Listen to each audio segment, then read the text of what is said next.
안녕하세요, 준비TV입니다.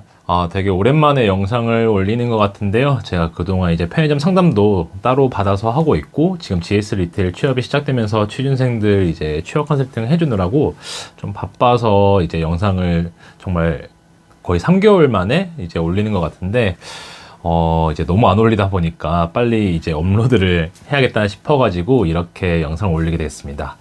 자, 오늘 영상의 주제는요, 촉법소년 그 사건 혹시 아시나요? 편의점에서 촉법소년이 편의점 점주님과 이제 그 근무자들을 폭행한 그 사건이 이제 저도 뉴스를 통해서 봤었는데, 이 사건을 왜 말씀을 드리냐면, 최근에 한 달 전쯤에 인스타 DM을 통해서 그 점포의 그 점주님께서 DM을 주셨어요. 그래서 이제 본사와 가맹 해지 위약금 관련해서 어떤 이슈가 있다 보니까 여러분들도 이런 경우에 어떻게 대처해야 되는지, 위약금을 다 내야 되는지, 이런 부분을 좀 얘기해 볼까 해서 오늘 영상을 찍게 됐습니다. 자, 일단은 이제 그분께서는 이제 수술을 하셨고 2차적인 또 수술을 앞두고 있기 때문에 지속적으로 이제 점포 운영이 힘들다고 판단이 되셔가지고 이제 양수도를 요청을 하셨어요, 본사에. 근데 이제 본사 측에서는 중간에 이제 해지를 하는 상황이기 때문에 가맹 해지 위약금을 이제 말씀하셨다고 하더라고요. 그래서 이제 그분께서는 좀 이 전액을 내는 건 좀 부당하다, 이런 식으로 이제 좀 어필을 하셨고, 그래서 본사에서 담당자분이 이제 말을 하는 게 한 40% 정도 이제 깎아줄 테니까 60% 금액은 내셔야 된다. 자, 근데 이제 가맹 해지 위약금을 산정하는 방법을 보면 여러분들 그 가맹 계약서에 나와 있어요. 매출 총액 뭐 35%에 6개월분 또는 뭐 8개월분 이런 형태로 나와 있기 때문에 통상 그 정도 금액을 내면 1,000만 원은 훌쩍 넘거든요. 40%를 깎아준다 하더라도 아마 1,000만 원이 좀 넘는 금액이 나올 건데, 뭐 최종 합의된 게 결국에는 1,000만 원 정도 위약금을 내셔야 된다라고 이제 결정이 났다고 하더라고요. 그래서 제가 이제 그분 이제 사정을 듣고 이제 말씀을 드렸던 게 뭐였냐면, 일반적으로 점포를 하시다가 이제 본인의 개인적인 사정으로 인해서 가맹 해지를 하시는 경우에는 사실 여기에 대해서 뭐 본사에서 금액을 깎아준다거나 그런 어떤 규정 같은 건 없습니다. 사실 계약서에 적혀 있지 않기 때문에. 근데 제가 예전에도 말씀드렸다시피 품위서 하나면 사실 웬만한 게 다 해결이 되거든요. 즉 이거는 약간 좀 뉴스에서도 보도될 만큼 이슈가 있었고, 경영진님께서 계속하고자 하는 의지가 있으나 그 사건으로 인해서 더 이상 운영을 못 하시는 상황이기 때문에 이건 본사에서 이제 그 담당자 OFC 분께서 좀 이제 품위서를 통해서 결재를 받으면 위약금 없이 그냥 양수도가 될 거라고 저는 이제 생각을 했는데, 또 그렇게 안 해주시는 이제 이유는 잘 모르겠어요. 어쨌든 뭐 그분 사정이 있을 수 있지만, 제가 생각할 때는 이거 위약금 없이 가맹 해지 가능할 것 같은데요 라고 이제 저는 판단을 해서 이제 그런 의견을 드렸고, 만약에 본사에서 우린 그렇게 해줄 수 없다 라고 하면 소위 말해서 좀 진흙탕 싸움을 하셔야 될 것 같다, 언론사에 제보를 해서 이러이러한 상황이다, 내가 촉법소년에 의한 어떤 폭행을 당해서 어떻게 보면 피해자인데 본사에서는 또 이제 운영을 그것 때문에 이제 못하는 상황임에도 불구하고 위약금을 내라고 한다, 뭐 이런 거 뉴스 이렇게 제보를 하면 얼마나 또 좋은 소스가 되겠어요, 언론사 입장에서는. 그러면 이제 본사 입장에서는 굳이 브랜드 이미지를 깎아먹으면서까지 위약금을 받아야 되는 이유가 없기 때문에 아마 가맹 해지 위약금 없이 양수도를 진행해주지 않을까, 뭐 이런 정도의 생각을 갖고 있기 때문에 정말 협의가 안 되는 경우에는 그 정도까지 바라보고 이제 진행을 하시는 게 어떠냐라고 이제 안내를 드렸었는데, 지금 최종 결과가 어떻게 됐는지는 아직 저도 모르겠어요.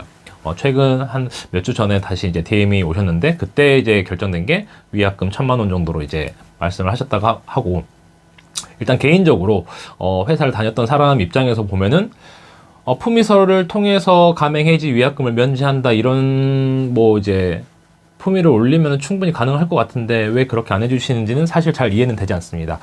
자, 그리고 담당자분이 이제 말했던 것 중에 좀 이해가 안 갔던 게 어떤 거였냐면, 이제 그분 말씀으로는 전환 양수도일 때는 가능하나 이게 그냥 일반 양수도이기 때문에 위약금을 다 면제해 줄 수 없다, 이런 멘트를 하셨다고 하더라고요. 근데 저는 그 말을 듣고 약간 좀 의아했던 게 뭐냐면, 전환 양수도라는 말을 사실 저는 처음 듣거든요.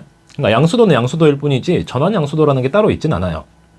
뭐 이제 회사마다 쓰는 용어가 다를 수도 있긴 하지만 어쨌든 제 생각에는, 왜냐면 양수도라는 거는 점포를 넘기는 사람과 점포를 받을 사람이 존재했을 때 양수도 계약 체결이 진행이 되고 담당자도 양수도 품위를 진행을 하거든요.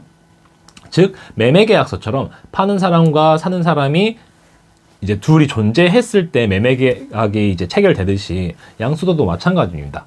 그런데 이제 그분이 쓴 의미는 전환 양수도라는 의미는 이제 다음에 하실 분이 있는 상태, 그리고 일반 양수도는 하실 분이 없는 상태에서 점포를 잠정 뭐 휴점한다거나 일단 그분은 정리하고 나가고 점포를 뭐 휴점한다거나 또는 폐점하는 그런 케이스를 말씀을 하신 것 같더라고요. 근데 그러면은 휴점 품위, 폐점 품위를 쓰지 양수도 품위를 쓰진 않거든요. 그런 경우에는 전 그래서 왜 양수도는 양수도지 왜 전환 양수도라는 말을 썼는지 약간 좀 의아했던 부분이 있고, 또 이제 회사가 휴점을 하게 되면 집기나 이런 부분에 대한 손실 부분들이 생기기 때문에 손해를 보지 않냐, 그래서 위약금을 내는 거다, 이제 이렇게 설명을 하셨다고 하는데, 그 점포는 꽤 오픈한 지 시간이 지났던 점포고 또 감가상각이 집기 같은 경우도 거의 다 됐겠죠. 그리고 인테리어는 어차피 회사가 투자를 하는 거고, 그러니까 이 상황 자체가 그분이 그냥 하기 싫어서 그만두는 상태라면 당연히 시설 잔존가에 대해서 감가상각을 하고 남은 금액을 이제 위약금에 포함을 시킬 수 있겠죠. 근데 이런 경우는 좀 이제 예외로 보고 진행을 해야 되는 부분이기 때문에 그런 부분까지 다 그냥 회사가 부담을 하고 그분은 빨리 이제 치료를 받으실 수 있게끔 양수도를 진행을 했으면 좋겠는데, 또는 뭐 점포 매출이 그렇게 좋지 않을 때는 휴점이라든지 뭐 폐점까지도 생각을 해볼 수가 있겠죠. 근데 이제 뭐 폐점을 하는 거는 본사 입장이니까 그 경영주님 잘못은 아니잖아요, 사실.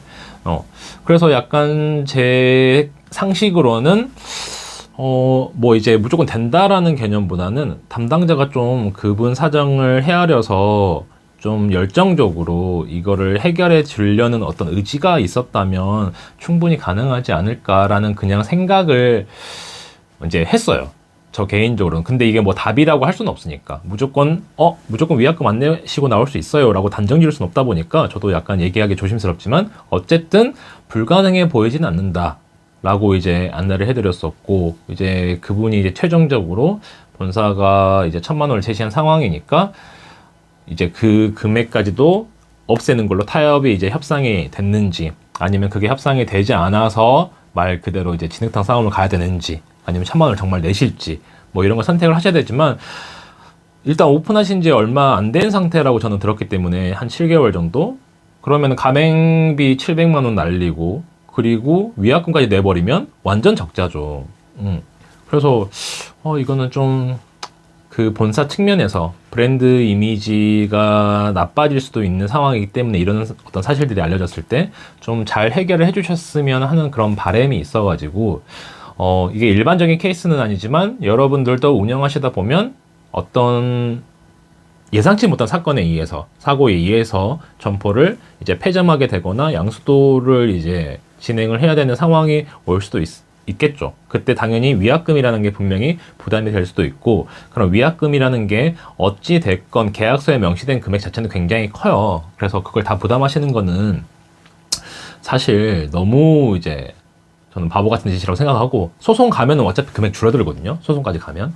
어쨌든. 근데 이제 소송까지 가지 않더라도 본사에 충분히 내가 어필을 하고, 이게 정말 너네가 위약금을 다 받게 됐을 때 나도 그럼 어쩔 수 없이 언론사에 제보를 하고 뭐 이슈화를 시킬 수밖에 없다. 그러면 본사도 뭐 그 정도 돈을 받기 위해서 브랜드 이미지를 다 깎아먹을 필요 있냐, 뭐 이런 식으로 접근을 한다면 담당자도 난감하긴 하겠지만 어찌 되었건 본사 입장과 담당자 입장은 좀 다를 수 있어요. 임원들의 생각과 그 담당자 OFC의 입장은 좀 다를 수도 있다고 생각을 하기 때문에, 그거를 이제 뭐 상무님이라든지 뭐 이제 보고를 해가지고 구두 보고 진행한 다음에 품위서 올려서 진행을 하면 충분히 될 것 같은데, 예. 왜냐면 예전에 이제 제가 GS 다닐 때도 영업팀에서 품위 올린 거 보면 위약금을 완전 면제해서 진행한 사례도 있거든요. 그분이 이제 개인적인 어떤 지병 때문에 이제 그만두게 된 케이스인데, 이것도 어떻게 보면은 그거하고 동일하게 볼 수 있죠. 촉법소년은 뭐 본사에서도 예측하지 못했고, 그분도 마찬가지고, 정말 예상치 못한 사고고, 언론에까지 크게 이슈가 됐었던 사고. 사람들이 관심을 갖는, 언론에서도 관심을 갖는 사고이기도 하고 사건이기도 하고, 또 위약금을 굳이 받지 않더라도 회사는 사실 그렇게 크게 손해보는 건 아니거든요. 지금 그 점포 같은 경우에도. 그래서 좀 원활하게 해주셨으면 하는 그런 바람이 없지 않아 있습니다. 그래서 오늘 영상에서 이 부분을 다루는 이유는 여러분들도 이제 어떤 사고들이 발생될지 모르고 또 그와 같은 사고가 생겼을지도 모르니까 그때 어떤 위약금 이슈가 생겼을 때 아까 제가 말씀드린 방법을 좀 생각을 하시고 담당자분하고 얘기를 해보시면 위약금 부분에 있어서 완전 면제까지 좀 가능하지 않나 그런 생각이 이제 들어서 좀 참고하시라고 이렇게 영상을 찍게 됐습니다. 자, 거의 3개월 만에 이제 저도 영상을 찍어서 올리다 보니까 그동안 유튜브 채널을 너무 이제 좀 관리를 안 한 것 같은 느낌도 들고 좀 죄송스러운 마음도 들기도 해서 이제 다시 한번 또 열심히 영상을 찍어서 올릴 예정이고요. 지금은 이제 개인적으로 DM이 이런 문의들이 많이 오다 보니까 개인적으로 막 상담하고 또 1시간 넘게 이제 통화를 하다 보니까 아무래도 이제 유튜브 이제 영상 찍는 거에 좀 소홀히 했던 것 같아요. 그래서 영상을 시청해 주신 분들 항상 감사드리고 앞으로는 최대한 좀 열심히 해서 더 많은 정보들 여러분들에게 제공해 드릴 수 있도록 하겠습니다. 아무쪼록 그 점포 담당 점주님은 문제가 잘 해결되시길 바라겠고요. 그 회사 측에서도 원만하게 좀 해결을 해 주시면 좀 좋지 않을까 그런 어떤 바람을 전달해 보는 마음입니다. 자, 영상 시청해 주셔서 감사하고요. 다음에 또 찾아뵙도록 하겠습니다. 감사합니다.